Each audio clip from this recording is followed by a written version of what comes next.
Hey guys, I just wanted to reach out to you and let you know that Surewinder is still selling amazing products. Some of you guys have been dragging your feet for whatever reason. If your shoulder hurts, do not waste time. Pull the trigger. I just bought 4 or 5 of them, and we had 2 guys out. You know how much it cost me to pay for 2 guys being out with bad shoulders? We just pulled the trigger and we said, listen, everybody's going to have one on a truck. It's mandatory. You got to use it. Don't hesitate. Don't wait till your guys go down. It's going to cost you more. Buy a Surewinder. What's up, guys? Ryan here, Torsion Talk podcast, and today we're going to talk about new door sales. I don't normally do a lot of sales stuff on here, which is weird because I'm a sales guy. I'm a sales and marketing guy. Through and through. Is so much fun for me to talk sales, talk marketing, build strategy. But I want to chat about door sales because I feel like I've got some interesting takes, a little bit of history, and I want to share my sales philosophy with you, if that's okay.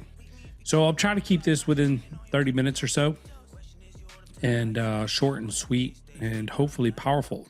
Hopefully you take away a couple things today that'll help you out with your business and your sales.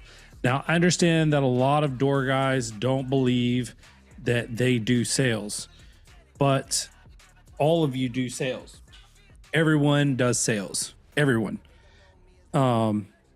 If you own a business, you're in sales. If you're selling doors, you're in sales. If you're doing service, you're in sales. I mean, there's really nothing in the door industry that is not sales related. So you can either embrace it or deny it. And the longer you deny it, I think the worse off your business will be. There's certain things that you just need to embrace and agree with so your business can thrive. One of those things is sales. And we'll get it, like, maybe we'll do marketing later, but when it comes to selling doors, I feel like it's fairly simple. The challenge is here in the Atlanta market, I'll speak to that because it's a little bit different in different areas. But when I first started in 2015, everyone around here, for the most part, sold pan doors or vinyl back. That was like the 2 options. Every stop I went to do a quote, I was talking about 3-layer doors and urethane versus styrene, and customers were blown away. They hadn't heard any of this from the previous 2 or 3 dealers that had been out. And quite frankly, that was surprising to me because I was told how many great salespeople were in this market. But I do think that a lot of them are like smaller companies, and I don't know, like they just lead with price, which if you lead with price, that's fine. There's nothing wrong with that for the most part. You're just not going to be super successful, but you can use price in the beginning to get a grip in the market, get some reviews, get some, some reputation, some referrals, things like that. But I'll tell you, like, very simply, when you have a cheap reputation, people are not going to be expecting to pay what you're worth later. So it's going to be really hard for you to adjust that going down the road. Now, you can do things in increments and build it up over years. That's fine. But I would have a price increase plan in mind when you're selling doors from the very beginning, as much as humanly possible. So let's talk about the system or the process of which the call flow happens, or the flow of the whole thing happens, right? So at some point, a customer is going to decide, hey, I need a new garage door. And that's going to happen in one of a few different ways. 1, they damage the door. 2, they're tired of fixing it. 3, they're upgrading it. 4, they're doing renovations, changing the aesthetics of the house. Those are kind of like the primary, unless you guys can think of others. That's pretty much what I see. So they get to the point where, like, okay, I want a door. Where do people go? I don't think a lot of people actually know that there are garage door dealers out there. And quite frankly, there's not a lot of like retail focused door companies. So, like Aaron Overhead Doors here in Atlanta, we have 2 showrooms, and we do that on purpose because we want people to know that, hey, we are a showroom. Like, we want you to come look at the doors in person. And so, one thing I can tell you with the showroom that it's legitimized us. People really appreciate the fact that they can drive somewhere and look at doors. They also know that we're local. They also know that if they have a problem, they can go there or call there. So all those things are legit and super beneficial. Like the showrooms have been a huge benefit to our business, and I do think that showrooms work and help. So, long story short, here's where we're at. We get the call. We answer the phone. Thank you for calling Aaron Overhead Doors. This is Ryan. How can I make you smile today? The customer. Yes, I am in the market for a new garage door and was hoping to get a quote. Okay, great. What are you thinking? Well, I was thinking about a couple different options, but I noticed that you guys sell Clopay, and I'm interested in the Avanti, the glass garage door, which we sell a lot of glass garage doors. So, okay, awesome. Glad to hear. Now, we're not going to start selling. We're not going to start pitching. We're not going to talk about brand differences. We're not going to talk about door differences. None of that's happening right here. We are trying to build rapport. That is it. So we're like, that's an excellent choice. We think you'll love that door. We install them. We sell them and install them. The next step is for us to schedule a consultation. So this can happen in person. It can happen in one of our showrooms, or it can happen over like a Zoom or a phone call. Which do you prefer? So once we get that in locked down, and that can vary, right? So if there's no site to go to because it's very early in the stage, then obviously like we're going to meet at the showroom or we're going to do a phone call.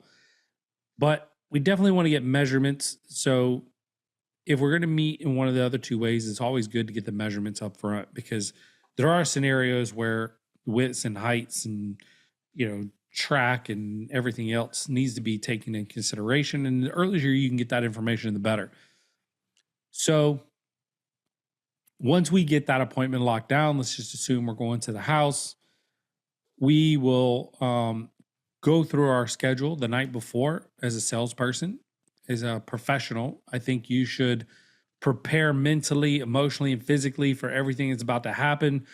If you know that's a full view glass door, then you probably want to have that sample on your truck or your vehicle, along with maybe some competing products so that you can show the differences between them. I'm a big fan of that. I like to show the difference between the different products.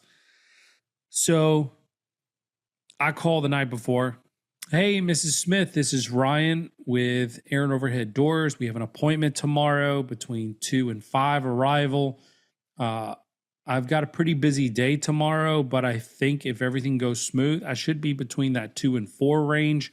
But I'll call you when I'm on my way and give you a little bit of a heads up. I noticed here that you're interested in the Clopay Avanti door. Can you tell me a little bit more about that? What led you there and why you're interested in that door? Gather a little bit of information. Perfect. Thank you. Okay. Now, is there a certain reason why you're replacing your door right now? Is it damaged? Are you doing renovations? What's motivated you to change out your door? So I'm doing a little bit of fact finding ahead of time, non-intrusive, building a little bit of rapport. That way, when I arrive, I'm not having to start from scratch. I'm only going to ask a couple questions here just to get some basics and have a little bit of an understanding.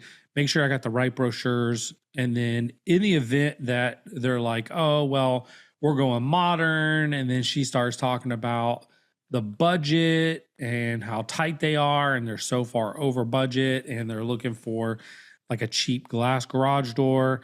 I may say, you know what? Do you have pictures of your home or your rendering of your home? Like, I would love to see that. If you could email it to me, I can try to come there with some ideas. I know the budget's tight. I know the door that you want or the look you're going for. I can come up with some options and be prepared with some brochures and some samples and things like that. So they send me photos. That gives me time to do, I can go ahead and knock out some of my rendering of the laying the doors on top of the opening so that I have some pictures of what that would look like when I arrive, not so much, through the process of having to do that, during or after. I can do it a lot quicker on a computer. So when I have this photo, I can put the full view glass door on there. I can put maybe a steel flush panel door, windows down the side on there. I can offer a couple of different options. I may even, knowing the budget's super low, I may even go with a Sterling, put a Sterling on there, knowing that's not going to be a good option, but offsetting the expenses of some of the others. And we know the look they're going for, and some people are willing to stretch the budget. And budget sometimes matters, sometimes doesn't matter. Sometimes budget's just an imaginary number that they put on it. So I don't like to limit options. I want to give people different options, even though they've made a big deal about budget. So going through that process now have I'll take screenshots of each one. I'll have it ready for them. And I finish up my appointment before theirs. I will call and say, hey, Mrs. Smith, this is Ryan. Just wanted to say that thank you for the picture. I've got some great information for you. Can't wait to see you. I am headed your way. I should be there in approximately 30 minutes to an hour. How would you like me to arrive? Do you want me to park in the street or in the driveway? So some people, there's neighborhoods where you can't park in the street, and then there's some neighborhood, some homeowners who don't want you parking in the driveway. So I find out how they want us to arrive, and then I say, all right, hey, if you don't mind, I'm going to stop by Starbucks on the way. Do you want a coffee or any pastries or anything? Even if they say no, which most people will, it's very important, I think, that you offer something when you're on the way. By this time, you've already built a little rapport with this homeowner over the phone on your kind of pre-screening call. You've got everything, all your ducks in a row with the photo screenshots of the door, different types of doors on their home, from all different price ranges. You've already kind of priced them out. You know kind of roughly what we're looking at. So you got a lot of information. You've built rapport. Now you're asking them if you can bring them a gift or something. So even, I don't know if you guys know this or not, but Starbucks offers puppy snacks or treats. And so you might even ask, hey, do you have a puppy? Can he have a treat, or she can have a treat? Bringing something with you as a gift, I think, is excellent. It's a great gesture. And I think historically, when you are invited to parties or people's homes, you come bearing gifts, whether it's a bottle of wine or whatever, snacks, whatever. So I like offering something even if people say no. Grant Cardone used to have a saying that it takes 5 no's to get to a yes. If you got a no there, that would knock out 1 before you even arrived, and then you got to go through 4 more. Now, do I agree with that? Not necessarily, but it is a theory, and some people abide by that. So, all right. So now we get a rejection of the snack or coffee or whatever. We arrive on site as they asked us to, and then we knock or ring the doorbell, however they asked, because I like to find out, do you want us to knock? Do you want us to ring the doorbell? Because they might have a sleeping baby or they might have a herd of dogs. You ring the doorbell and they go crazy a little bit more than knocking on the door. Sometimes they just may want you to text them. So long story short, I like to figure out how that communication or that contact takes place. If it is a knock on the door or ring the doorbell, there's a specific way I like to do that. Let's say, for example, I'll ring the doorbell. Always take 2 or 3 steps back, and if I can get down 1 step, always do. I'm not super tall, but I'm 6'1", and I've been taught my entire life that you shouldn't hover over people. So most people are a little bit shorter than me, and looking down at them historically isn't a good thing. It can sometimes feel like from the shorter person there's a level of dominance, and put people in a defensive mode. So I like to try to be either eye level or below them so that they feel like they aren't looking up at me. Once we establish that, I will we'll go through the house or go around the front and meet at the garage, whichever is more comfortable for them. And we'll go through the process of, again, doing a little bit of open ended questions.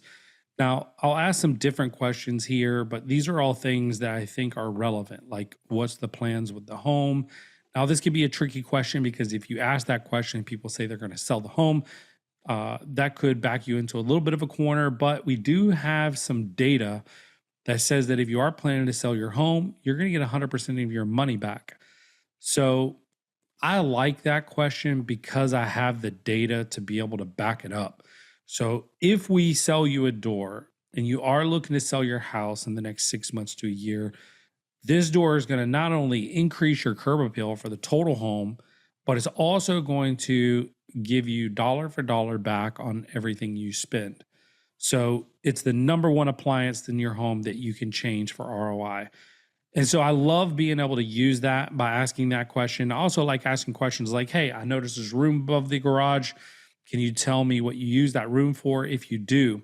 Now, it could be just uninsulated attic space, which is no big deal, but it could be a bathroom, a closet, or even a bedroom in some cases.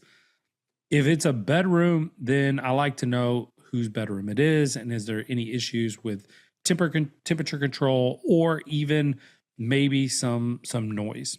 And so if noise is an issue, because I usually pull it out right about now, I put in my back pocket, my toolbox, maybe some quiet flex hinges or whatever stealth hardware hinges.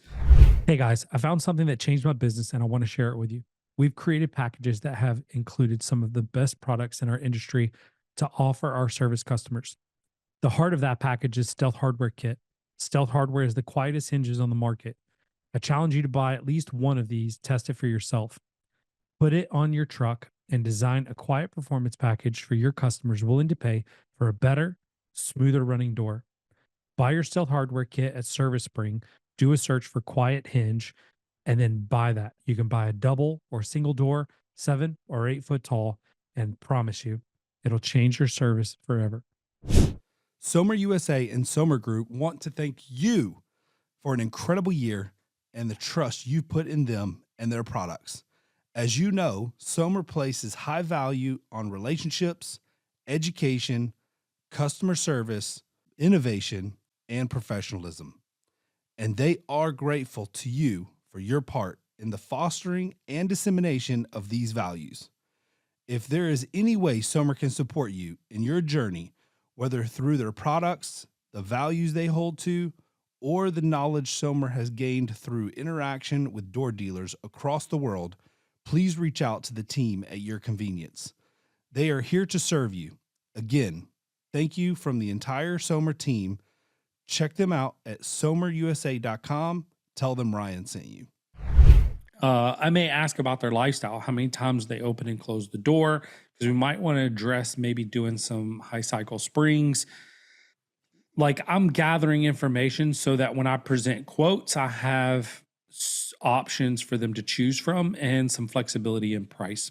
So I always just assume that everybody's going to want the high cycle springs, want the quiet hinges, want the upgraded rollers, the high, everything. So I kind of like build out my quotes that way. And then in the event someone's really tight, we can start with the takeaway close where we're like, okay, well, the high cycle springs are going to cost you an extra XYZ. We can knock off a little bit of the price with that. We upgraded the hinges. We can go to the standard like squeaky hinges that aren't quiet, and that saves you X amount. We can go with the standard roller over the ball bearing nylon quiet roller. Now, you did mention that quiet was a goal, but also we need to try to make sure that we fit the budget. Would you say that being quiet is more or less important than the budget? And so now you can start asking open-ended questions and questions where you can get information to be able to present your pricing. But anyway, I kind of got ahead of myself there. Once you identify those things and start looking at different pictures of the doors, because you already did that the night before, right? So you go through, you show them the different pictures, like, hey, what do you think of this? And what do you think of this? And they're like, ooh, I really love that. And obviously, like, they might look at the Sterling and be like, man, I really want that one. Great, no problem. I've got it quoted for you. You can make whatever decision you like. I just need to make a few additions based on our conversation here today. So I'll then say, all right, we've kind of got it narrowed down to a couple doors that you like. We know that budget's an issue, or that budget is a concern. So my job, which is an opportunity and a challenge, is to find the best looking door for your home to give you the best curb appeal, the best ROI at the best possible value. And so I accept that challenge, and I'm really excited about the opportunity. Can I have about 5 minutes to take measurements in the garage and fill out my form? And as soon as I'm done, I'll come knock on the door. And I like to do this because this is probably one of the most important parts of this whole thing. I came really prepared. I've got a bunch of tools in my tool belt that I can use in a little bit, but I want to make sure, I want to confirm measurements of the width and height, make sure that we're going to be talking about the right thing. I want to get the headroom or the floor to ceiling measurements. I want to check to see if we got windows. Do I need to clear any of those windows? Do I have enough headspace for high lift or, whatever, 32-inch radius? I mean, so many different things, right? So I'm taking all these measurements. I'm filling out our form, giving them a little bit of a break, because at this point, they've been doing a lot of talking. I haven't been doing a lot of talking. I've just been asking a few questions. But at this point, that's about to shift. So first and foremost, we'll try to walk out, go get my samples, pull them out, get everything ready, go back and knock on the door. Mrs. Smith, thank you for the time that you gave me. I've got all the measurements. They were exactly as you explained them. I'm super excited about that. I also found some opportunities while measuring, and I wanted to go over some samples, then present those opportunities to you and see if it's something you're interested in. So they have no clue what we're talking about. They just know that I'm excited and I'm going with this, and I've got some opportunities for them. Opportunities means I basically have built a quote that shows them different options that probably a lot of other door companies are not doing, meaning high lift, powder coated track, a quiet performance package is what we do, things like that. So we go outside. I show them the 3 different options. Let's say, it's a Sterling section. It's a full view glass section. Maybe I'm quoting that from Clopay and one other manufacturer, so I can show the difference in pricing, talk about some of the quality differences between Clopay and the others, and then also talk about a flush panel door, maybe talk about 1 or 2 options there with windows down the side or without windows at all, just doing a straight flush panel door if budget is more important than complete appearance or light in the garage. So sometimes people can be going for the light in the garage, and some people are just going for the look of modern. You can achieve the look of modern very efficiently with a pan flush panel door.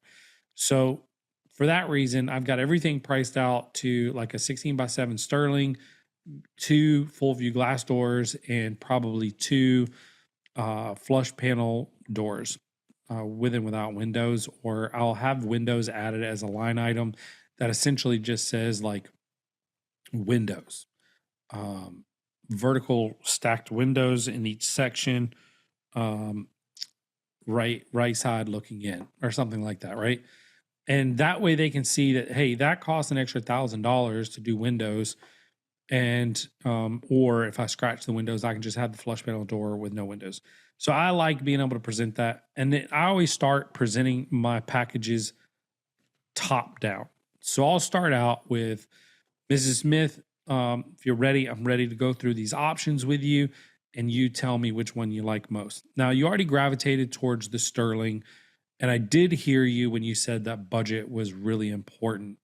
But you also mentioned that appearance and like a lack of maintenance was important, as well as efficiency. Now, these full view glass doors are not going to be super efficient. We're going to have an efficient option down at the bottom though. But first I wanted to present this Sterling door to you. Now, this door installed is $22,000. That includes labor, the door, the track, the hardware, everything. We went ahead and took the liberty of upgrading everything. so that everything matches. It's absolutely beautiful. Your track's gonna be the same color as the inside of the door. It's gonna be white. We're gonna powder coat everything on the backside, white hinges, everything. We upgraded the rollers, high cycle springs, all of that. So if that's something you're interested in, that is option number one. Number two is a full view glass door. Now, you had mentioned that you wanted a clopay in the very beginning. And so I'm reiterating what they said to justify giving these and also confirming that I'm listening and hearing what they're saying. Second option is the clopay that you requested. And I gave you a competitor of clopays that we also sell so that you can see, or showed you the price difference. You already saw the samples and you can see the quality difference and the price difference of those two. So you can compare and know which one you like more. Lastly, I've got two of the same door. One is non-insulated, one is insulated. And on here, you can see that we can remove a line item for windows. We did the option where windows going down the side. Now, you don't have to do that. It's a very popular look on these modern contemporary doors, and it costs an extra $1,000 depending on which option you want to go with. And so if you're looking for extreme budget and budget's more important and you love the look of the flush panel door, this achieves the look of the modern that you're going for, but also saves you a lot of money from a full view glass door or even a Sterling. So which option do you like best? And then shut up. And the best thing you can do is be quiet here and not throw up a bunch of information. I don't spend a gazillion hours going through every line item, all the details, everything. I let them ask questions, and then I like to have the visual on the iPad where they can kind of see it, and I'll even hand it to them and let them kind of browse through it. On there, we'll have like different warranty packages, things like that. So by the time they're like, you know what, this build has been super expensive. I agree with you. I think that this like insulated flush panel door with windows down the side is the perfect sacrifice. I don't think we're sacrificing in look as much. We're still getting the look that we're going for, but we're going to save a lot of money. Plus, it's going to be more efficient than the glass garage door. And we are implementing a lot of energy efficient appliances in the home. So let's do that. Great. Let me get this signed off on. We just need a 50% deposit and let's go through it. That is awesome. Now, not all the time will you close on site, although I do feel like quoting and closing on site is the absolute best. So let's assume that they're like, great, thank you. Let me think about it. You do your objections. You try to overcome objections, trying to get the deal closed as much as humanly possible without being pushy or sounding like you're a robot. And you leave, right? So what do you do now? In my opinion, best thing to do is to stand out. How do you make yourself stand out? In a lot of cases, we're not going to be the cheapest. And so there's a couple things that I can think of. Number one, you can set up for automatic follow-up in most systems where you can do a drip campaign. So I would like an email to go out by a certain date. I also would probably like a text message to go out by a certain date. Maybe that night, sending a text message just says, hey, really enjoyed my time with you today. Thank you for the opportunity. But before I leave, like change the subject here, before I leave that meeting, I forgot one thing that I like to do. I like to find out, like when I try to do my objections, and I don't try to get too pushy, but one thing that I do try to do is schedule the next appointment. So when they say, let me think about it, I'm like, great, no problem. I understand. My wife and I were making big decisions. We like to think about it as well. I don't like to make decisions on emotions. I like to do my due diligence on the companies that we're hiring, et cetera. So I'll send you some information on our company and all the reasons why I think you should buy from us. But in the meantime, can you take a look at your schedule? I'm pretty booked out, and it's hard for me to connect with people because I'm in meetings like this all day long or in transit between them. So I've got some openings on Thursday between this time and this time. Would any of that time work for you to be able to have a follow-up call? Maybe it's only 5 minutes, whatever, it doesn't matter. We don't need a ton of your time. Just to touch base, see if there's any questions that have popped up from you. In the meantime, I'll shoot you a text tonight so you have my number and you can text me directly. So I try to schedule an appointment. Then that night I'll text him and say, hey, really enjoyed my time with you tonight. Look forward to our meeting Thursday. I just sent you a meeting invite, so it's on both of our calendars. If you have any questions between now and then, you can either write them down and be ready for our meeting, or you can text them here. I'll happily answer them as soon as I'm free. If you want to do a call, it's really hard for me to lock down on a call unless it's late afternoon or evening. So if you're flexible, I can make that happen. Boom, done. And then what I would do is I would send a piece of mail thanking them again, and they should receive that around the same day that you're meeting with them. Let's say you met with them on a Monday, you send that out on a Tuesday morning.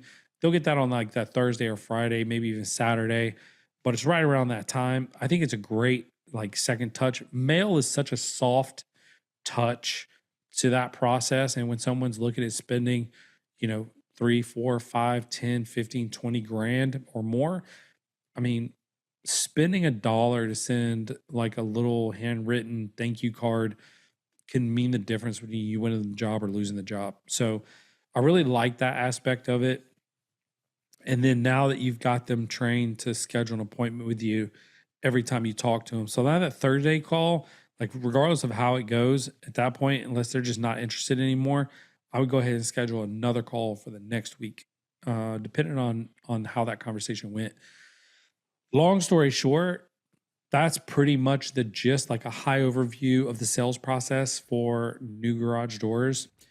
I think there's always things that I can do better or learn from, as well as I hope that I delivered some information that you can learn from and get better.